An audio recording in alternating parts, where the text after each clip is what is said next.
नमस्कार, खबर भारत देख रहे हैं आप। मैं हूं आपके साथ प्रियंका गुप्ता। खबरों की ओर बढ़ेंगे, लेकिन सबसे पहले नजर अब तक की सुर्खियों पर।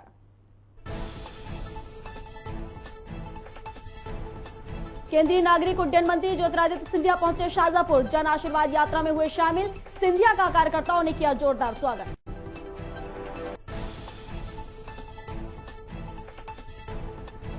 चिकित्सा शिक्षा मंत्री विश्वास सारंग ने दिग्विजय सिंह पर साधा निशाना। कहा, दिग्विजय सिंह तालिबानी मानसिकता से हैं ग्रस्त। मंत्री सारंग ने मीडिया से कई मुद्दों पर की चर्चा। सुप्रीम कोर्ट ने राज्यों को लगाई फटकार। केंद्र ने कहा, जजों की सुरक्षा के लिए राष्ट्रीय स्तर की फोर्स व्यवहारिक नहीं। खुफिया जानकारी से निपटने में राज्य पुलिस बेहतर। अशोकनगर के राज रघुवंशी का रियल क्रिकेट में हुआ चयन। देश भर से 45 खिलाड़ियों को चुना गया। चयनित खिलाड़ियों को बीसीसीआई लेवल के कोर्ट क्रिकेट की सिखाएंगे बारीकियां।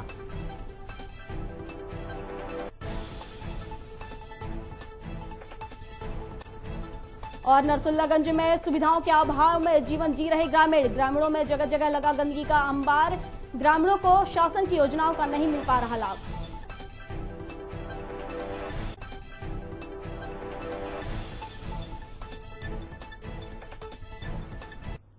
और अब खबर विस्तार से। केंद्रीय नागरिक उड्डयन मंत्री बनने के बाद ज्योतिरादित्य सिंधिया पहली बार शाहजहांपुर आए। भाजपा कार्यकर्ताओं ने जोरदार स्वागत किया। सिंधिया ने शाहजहांपुर में प्रभारी मंत्री ब्रजेंद्र प्रताप सिंह और मंत्री तुलसी सिलावट के साथ आकर सबसे पहले माता राजराजेश्वरी मंदिर जाकर मां का आशीर्वाद लिया। इसके बाद बाबा साहब अंबेडकर और अपने पिता माधवराव सिंधिया की प्रतिमा पर माल्यार्पण कर आशीर्वाद लिया।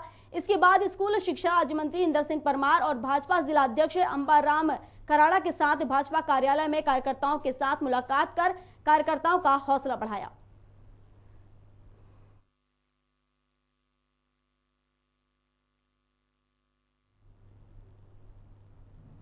राजधानी भोपाल में चिकित्सा शिक्षा मंत्री विश्वास सारंग ने कांग्रेस नेता दिग्विजय सिंह पर निशाना साधते हुए कहा कि दिग्विजय सिंह तालिबानी मानसिकता से ग्रस्त हैं और दिग्गी ने तालिबानी नीतियों को संरक्षण देने का प्रयास किया है। उन्होंने कहा कि अंतर्राष्ट्रीय विषय पर बीजेपी का कोई नेता नहीं बोल रहा है, क्योंकि यह अंतर्राष्ट्रीय मुद्दा है, सरकार का विषय है। अगर इस पर हम कुछ भी टिप्पणी करेंगे तो उसका असर भारत के मान सम्मान और विदेश नीति पर पड़ सकता है।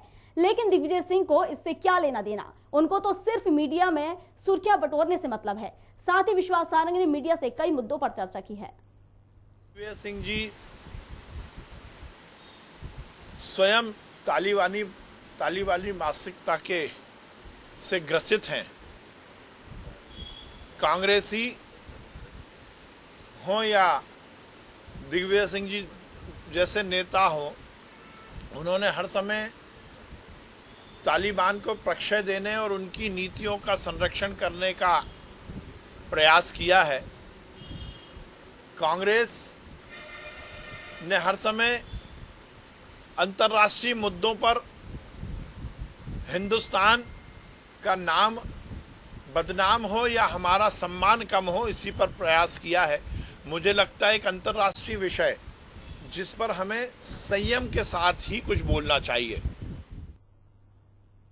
केंद्र सरकार ने सुप्रीम कोर्ट में कहा कि जजों की सुरक्षा का मुद्दा राज्यों पर छोड़ देना चाहिए। इसके लिए राष्ट्रीय स्तर की फोर्स का गठन व्यवहारिक नहीं होगा। वहीं केंद्र ने यह बात झारखंड में जज की हत्या के मामले में सुप्रीम कोर्ट में चल रही सुनवाई के दौरान कही। दरअसल सुप्रीम कोर्ट ने कहा था कि क्या देश भर में जजों की सुरक्षा के लिए राष्ट्रीय स्तर की फोर्स गठित की जा सकती है। आपको बता दें, धनबाद के जज उत्तम आनंद की हत्या के मामले में जजों की सुरक्षा के मुद्दे पर सुप्रीम कोर्ट ने स्वतः संज्ञान लिया था, जिसमें देश के सभी जजों से जजों की सुरक्षा को लेकर जवाब मांगा गया था।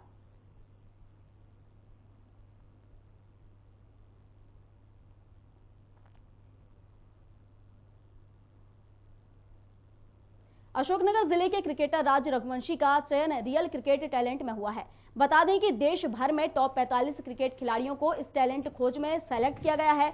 वहीं अब चयनित खिलाड़ियों को बीसीसीआई लेवल के कोच क्रिकेट की बारीकियों के बारे में सिखाएंगे।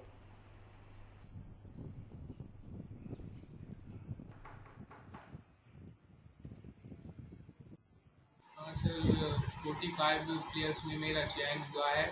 ये एमपी से सर मेरा ही अकेला हुआ है अंडर 16 में। तो ये बीसीसीआई के तहत चयन हुआ है आपका? यस सर, रियल क्रिकेट के तहत चयन हुआ है। इसमें आपको क्या क्या सुविधा मिलेंगी, क्या क्या आपको सिखाया जाएगा? इसमें सर 2 साल के लिए हम फुली स्पॉन्सर्ड हैं और सर हमारे लिए किट वगैरह सब कुछ प्रोवाइड की जा रही है।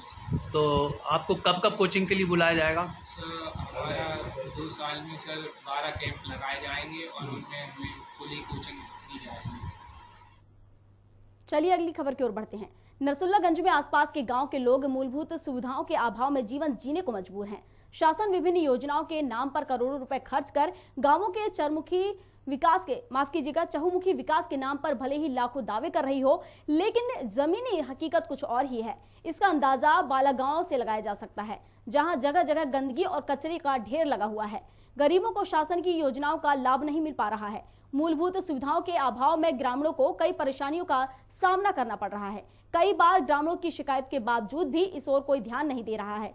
सरपंच, सचिव और प्रशासनिक अधिकारियों की लापरवाही और उदासीनता के कारण यहां आज भी विकास की बयार नहीं पहुंच पाई है।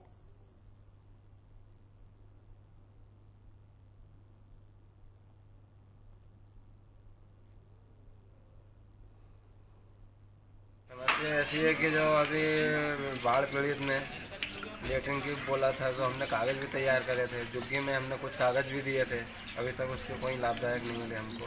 तो क्यों नहीं मिला आपको लाभदायक? जिनके घर नहीं डूबे उनको भी 1-1 लाख रुपए मिले हैं। वो जो क्या जिनको नहीं मिलने थे, जिनके नहीं डूबे उनको मतलब यहाँ पे ऐसी समस्या है कि जिनको मतलब जो सुविधा मिल रही है वो गरीबों को नहीं, अमीरों को ज़्यादा मिल रही है। 5,000 मिला कुली, और जिनके आगे पानी नहीं भरा उनको 1-1 लाख रुपया दिया। तो ये कौन ने बांटा था ये पैसा? ये गांव का नहीं बांटा था, ये कौन ने? कर्मचारियों ने। कौन ने? लखन नेताजी, बबलू पटेल, वो उन्होंने पैसे बांटे थे। सरपंच, सचिव, ये पटवारी भी थे साथ में, ये भी थे पटवारी। ना से लिख के लेगा सर, सेक्रेटरी भी था अपना धौलपुर वाला। आपने नहीं बोला कि साहब मैं गरीब आदमी, मेरे हाँ को तो बोला, लिख के ले गए तो आए ही नहीं अभी तक। अच्छा, तो मुंह देख के पैसे दिए जा रहे थे? हाँ, मुंडा देख देख के।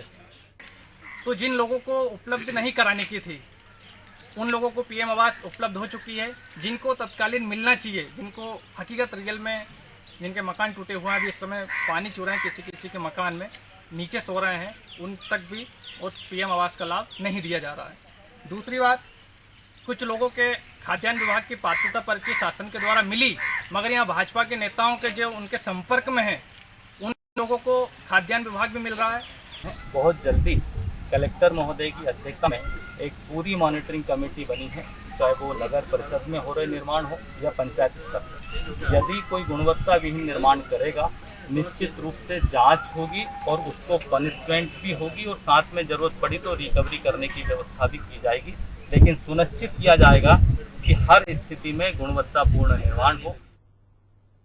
मध्य प्रदेश में महंगाई, बेरोजगारी और अन्य मुद्दों को लेकर कांग्रेस ने बीजेपी पर हमला बोला है।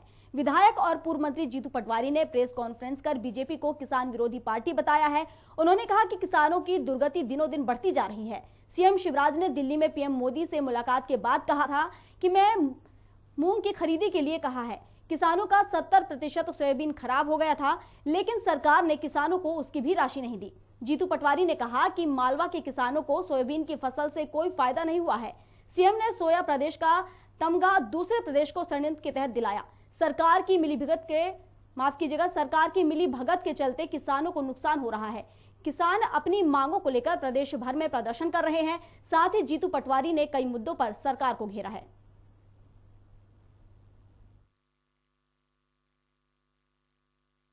अभी तक जितनी इन्वेस्टर मीट हुई प्रदेश भर में और रोजगार की स्थिति क्या है, सर्वविदित है।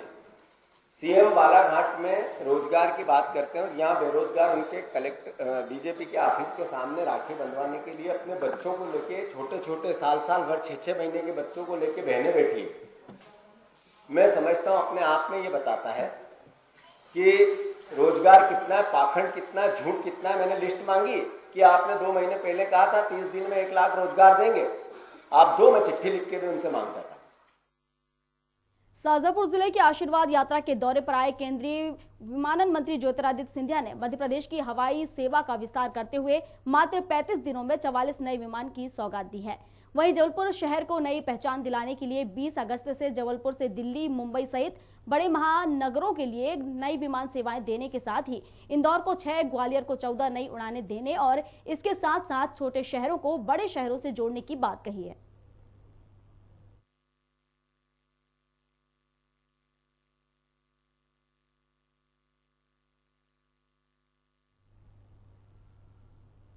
भोपाल से टीकमगढ़ जाते समय मध्य प्रदेश भाजपा महिला मोर्चा की प्रदेश अध्यक्ष सुश्री माया नरोलिया कुछ समय के लिए कुरुवाई की नवनियुक्त महिला मोर्चा प्रदेश मंत्री उमा विजय जाट के निवास पर रुकी, जहां विधायक हरि सिंह सहित वरिष्ठ कार्यकर्ताओं ने उनका जोरदार स्वागत किया।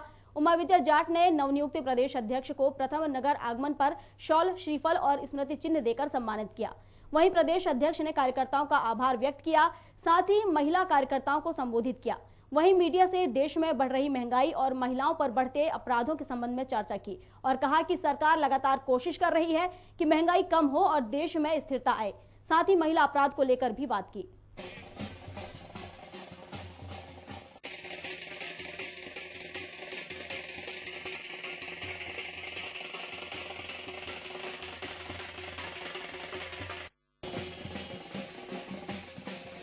ऐसा कड़क कानून बनाया है कि उन दरिंदों को फांसी की सजा का प्रावधान है और उस कानून का कड़ाई से पालन भी किया जा रहा है। महिलाओं की सुरक्षा के लिए हमारे मध्य प्रदेश के सभी जिलों में महिला थाने खोले गए हैं, जिससे महिला पर अगर कोई भी हिंसा होती है या कोई भी व्यभिचार होता है तो वो अपनी बात बड़ी निर्भीकता और निर्भीकता के साथ रख सकती है। पहले अपराधों में एफआईआर नहीं होती थी, इसलिए अपराध कम गिने जाते थे। अब तुरंत सुनवाई होती है और एफआईआर दर्ज होती है, इसलिए अपराधों की संख्या में आपको वृद्धि दिखाई प्रतीत हो रही है। राजगढ़ जिले की नरसिंहगढ़ तहसील के अंतर्गत आने वाले गांव के दर्जनों किसानों ने बारिश के चलते सोयाबीन की फसल खराब होने पर फसलों का शीघ्र सर्वे कर जल्द मुआवजे दिलाने की मांग की है। वहीं दूसरी ओर 10 अगस्त से पटवारी अनिश्चितकालीन हड़ताल पर चले गए हैं। किसानों का कहना है कि यदि शीघ्र सर्वे कर मुआवजा नहीं दिया जाता है तो किसान सड़कों पर आंदोलन करेंगे। नरसिंहगढ़ एसडीएम अमन वैष्णव ने बताया कि पटवारी हड़ताल पर चले गए हैं। ऐसे में अब देखना होगा कि पटवारियों के हड़ताल के चलते किसानों का सर्वे कब तक करवाया जाता है और कब तक किसानों को खराब फसलों का मुआवजा मिल पाता है।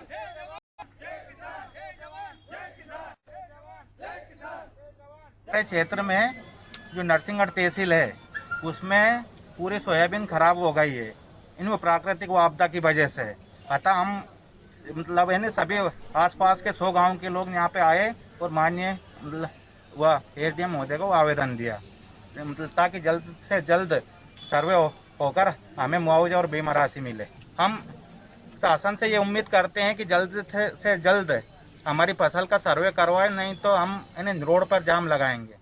पटवारी हड़ताल चल रहे हैं, कुछ हम ट्राई करते हैं काम करवाने का और ऐसा सुनने में आ रहा है कि जल्दी ही उनकी हड़ताल भी खत्म हो जाएगी। तो हम जल्द से जल्द प्रयास करेंगे कि संयुक्त दल गठित करके कृषि विभाग और राजस्व विभाग का एक बार सर्वे करवा लें पूरा, और उसके बाद जो प्रोसीजर है सरकारी तो उसको हम लोग तहसीलदार साहब से मेरे पास आएगा, फिर मेरे से कलेक्टर साहब के पास जाएगा, फिर हम देखते हैं आगे क्या होता है। सुजालपुर माननीय जिला एवं सत्र न्यायाधीश ने नाबालिग के साथ हुए दुष्कर्म मामले में आरोपी को सजा सुनाई है। बताया जा रहा है कि आरोपी को 22 साल के श्रम कारावास की सजा सुनाई गई है। साथ ही आरोपी को 7,000 रुपए के अर्थदंड से भी दंडित किया गया है। आपको बता दें कि आरोपी ने 1 वर्ष पूर्व अकोदिया थाना क्षेत्र के रानी बड़ौद में एक मासूम नाबालिग के साथ जबरदस्ती दुष्कर्म किया था।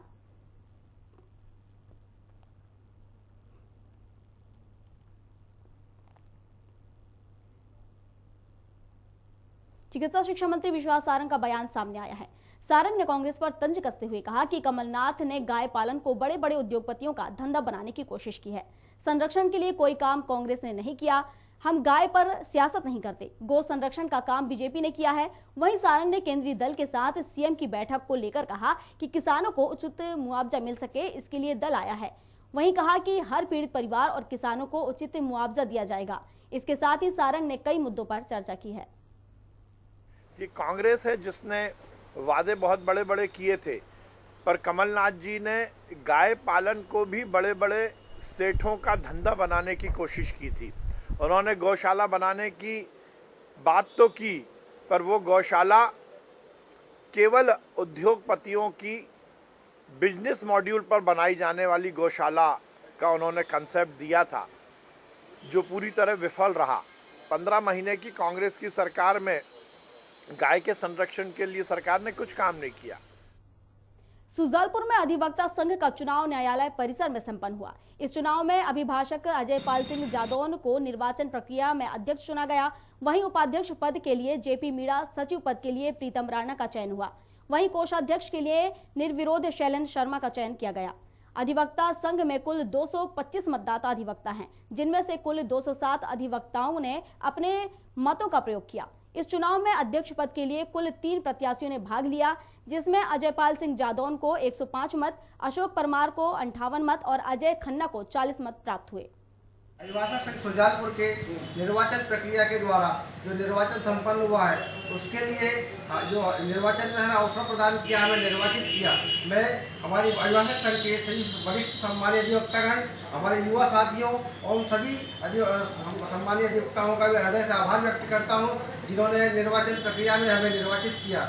मैं निर्वाचन की गरिमामय प्रक्रिया को संपूर्ण कराने के लिए निर्वाचन अधिकारी गणों का भी हृदय से धन्यवाद देता हूं और विश्वास दिलाता हूं कि अभिभाषक संघ की गरिमा को हम उत्तरोत्तर वृद्धि करेंगे। धन्यवाद। मैंने 12 दफ्तर पर प्रदर्शन किया।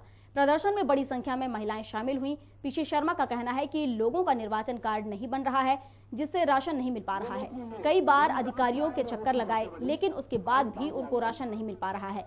वहीं शर्मा ने एसडीएम को ज्ञापन सौंपा है और पात्रता पर्ची की मांग की है। राशन कार्ड है पर पर्ची नहीं। एक तरफ तो केंद्र और मध्य प्रदेश की सरकार, मोदी जी की और शिवराज जी सरकार कहती है कि निःशुल्क राशन देंगे। अरे पर इनको राशन कार्ड तो दो, पहले राशन की पर्ची तो दो। और ठीक का नंद मेहर जी ने 5-5 हज़ार रुपये लेके यहाँ पर्ची मिल जाती है। ये भ्रष्टाचार का अड्डा बन गया है ये फूड विभाग। इसकी भी हमने एसडीएम साहब से कहा है कि जांच की जाए कि कैसे 4-5 हज़ार में मिल जाता है। जो गरीब यहाँ लाइन में लगा रहता है 24 घंटे, उनको राशन पर्ची नहीं मिल रही, राशन मिल नहीं रहा है लोगों को। लॉकडाउन में इनके पास कोई इनकम का जरिया नहीं है और अगर ये हफ्ते 10 दिन के अंदर इसका निराकरण नहीं हुआ तो मुख्यमंत्री निवास का घेराव किया जाएगा। खासतौर दक्षिण पश्चिम विधानसभा के उन लोगों को यहाँ पर एसडीएम कार्यालय पे हम लोग यहाँ पर आए हुए हैं कि जिनके बरसों से राशन कार्ड नहीं बने और राशन कार्ड बन गया है तो पात्रता पर्ची अभी तक नहीं मिली, जिससे गल्ला नहीं मिल पा रहा है। सरकार की योजना है कि राशन अन्न हम मुफ्त दें, लेकिन उनको मुफ्त तो छोड़ो, पैसे से भी मिलने को भी तैयार नहीं है। उनका पहले राशन कार्ड बनाया जाए, फिर पात्रता पर्ची दी जाए और सबको गल्ला मिले। इस तरह की बात हमने टीटी नगर एसडीएम से की है और उन्होंने आश्वासन दिया है कि हम बहुत जल्दी इस समस्या का निराकरण कराएंगे। मध्य प्रदेश के खिलाड़ी विवेक सागर ने ओलंपिक में गजब प्रदर्शन किया है। हमारी 5 खिलाड़ी भारतीय महिला हॉकी टीम में शामिल रहीं, जिन्होंने अपने खेल से लोगों के दिलों में जगह बनाई। इसके बाद हमने तय किया कि और भी ज्यादा खिलाड़ियों को खोजें। 16 अगस्त तक हमारे पास टैलेंट सर्च के लिए 25,000 से ज्यादा रजिस्ट्रेशन हुए। बता दें कि 3 चरण में टैलेंट सर्च होगा। पहला चरण तहसील और जिला स्तर पर कार्यक्रम आयोजित कर किया जाएगा और दूसरे चरण में संभाग स्तर पर कार्यक्रम का आयोजन किया जाएगा और तीसरे चरण में राज्य स्तरीय होगा, जो आवासीय होगा, जिसमें कोच और प्रशिक्षक भी शामिल होंगे। अन्य राज्यों के खिलाड़ियों को मेरिट के आधार पर दाखिला दिया जाएगा। 2022 में खेलो इंडिया का आयोजन भोपाल में ही किया जाएगा, जिसकी घोषणा आगामी समय में की जाएगी।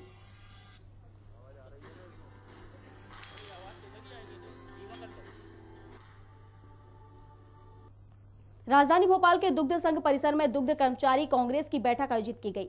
इस बैठक में कर्मचारी कल्याण आयोग के अध्यक्ष वीरेंद्र खोगल शामिल हुए, जहां बैठक में दुग्ध कर्मियों की लंबित मांगों को लेकर चर्चा की गई और कर्मचारियों के नियमितीकरण की लंबित प्रक्रिया को जल्द पूरा करने के लिए भी चर्चा की गई। पहला जो श्रमिकों का नियमितीकरण होना है, उसके लिए 103 पद हमारे कनिष्ठ परिचारक के वो स्वीकृत होकर 3 फरवरी 2014 को आ गए थे और 7.5 साल आज हो चुके हैं और उसकी कार्रवाई अभी पूरी नहीं हुई है। तो हमारा निवेदन है, आज जो बैठक कर रहे हैं उसमें ये आगे की रणनीति भी बनाई जाएगी कि उस जो हमारी श्रमिकों की मांगे हैं वो कैसे पूरी हों। साथ ही 63 महीनों का नियमित कर्मचारियों का 6वें वेतनमान का एरियर है, जबकि दुग्ध संघ पूरे लाभ की स्थिति में चल रहा है। 2005 से आज तक हम देखें तो दुग्ध संघ लगातार लाभ में है, तो उस लाभ का अंश कर्मचारियों को भी मिले, उपभोक्ताओं को भी मिले। हमारी कई वर्षों से मांगे प्रबंधन के पास लंबित है, उसमें हमारे यहाँ के ठेका श्रमिक 103 पद हम 2016 में रजिस्ट्रार कार्यालय से स्वीकृत कराकर लाए थे, लेकिन हमारे ठेका श्रमिक आज भी ठेका श्रमिक है और 103 पद जो है हमारे कुछ उसमें साथियों को नियमित किया जाना है जो अभी तक नहीं किया है, और 63 महीने का एरियर 6वें वेतनमान का वो भी हमारा लंबित है। तो कुछ मांगे हमारी जो लंबित हैं उनको ध्यान में रखते हुए आज हमने ये बैठक रखी है। राजधानी भोपाल के मानस भवन में राज्य स्तरीय पत्रकार सम्मान समारोह का आयोजन किया गया, जिसमें विधानसभा अध्यक्ष गिरीश गौतम, अल्पसंख्यक कल्याण मंत्री राम खिलावन उपस्थित रहे। इस दौरान कोरोना महामारी में सक्रिय पत्रकारों को कोरोना योद्धा के सम्मान से पुरस्कृत किया गया और आभार भी व्यक्त किया गया। छोटी छोटी घटनाओं को जो हमारे सामने घटती है उसको भी हम विचार कभी नहीं करते, और मैं लेखक को धन्यवाद करना चाहता हूं। मैं जब पढ़ रहा था तो मुझे ऐसा लग रहा था कि जो सामने घटित होती है, प्रतिदिन होती है, उसको उठा करके उनने लिखा उसको, इसलिए मैं उनको धन्यवाद करता हूं और ये मानता हूं कि समाज में इसी तरह की सोच की आवश्यकता है। भाजपा विधायक नारायण त्रिपाठी के बाद अब पूर्व विधायक लक्ष्मण तिवारी ने भी विंध्य प्रदेश बनाए जाने की मांग की है। उन्होंने राजधानी में कहा कि विंध्य प्रदेश का निर्माण होने से गोबर गैस का प्लांट स्थापित होगा, जिससे आवारा गोवंश सुरक्षित हो जाएंगे और किसानों को भी लाभ मिलेगा। पूर्व विधायक लक्ष्मण तिवारी ने आरोप लगाते हुए कहा कि विंध्य में एम्स हॉस्पिटल नहीं है। लक्ष्मण तिवारी ने कहा कि विंध्य क्षेत्र के लोग अपने आप को ठगा महसूस कर रहे हैं।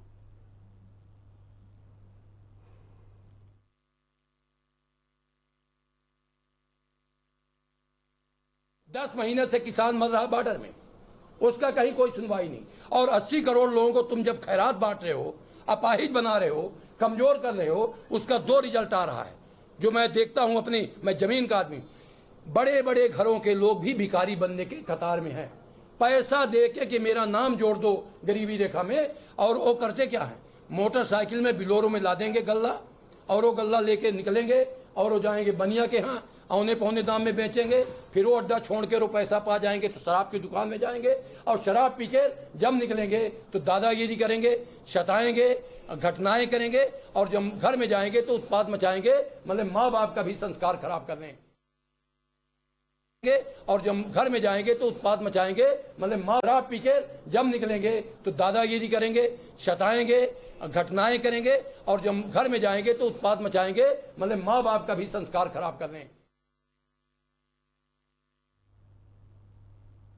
नरसुल्लागंज की ग्राम पंचायत तिलाड़िया के ग्रामीणों ने सहायक सचिव और पर अभद्रता का आरोप लगाया है। ग्रामीणों का कहना है कि सहायक सचिव विकास के नाम पर सिर्फ पैसे निकाल रहा है। ग्रामीणों की सड़क, आवास और मूलभूत सुविधाएं नहीं मिल पा रही हैं। बता दें, सहायक सचिव कमल सिंह धावरे ग्रामीणों से अभद्रता कर रहा है, वहीं लोगों से रिश्वत की भी मांग कर रहा है, जिसकी शिकायत ग्रामीणों ने एसडीएम से की है और ज्ञापन भी सौंपा है। वहीं ग्रामीण मस्तान सिंह राजपूत ने बताया कि सहायता सचिव ने अभद्रता की है, सहायक सचिव ने अभद्रता की है। वहीं अब इस मामले पर एसडीएम दिनेश सिंह तोमर ने जांच पर दोषी पर कार्रवाई की बात कही है।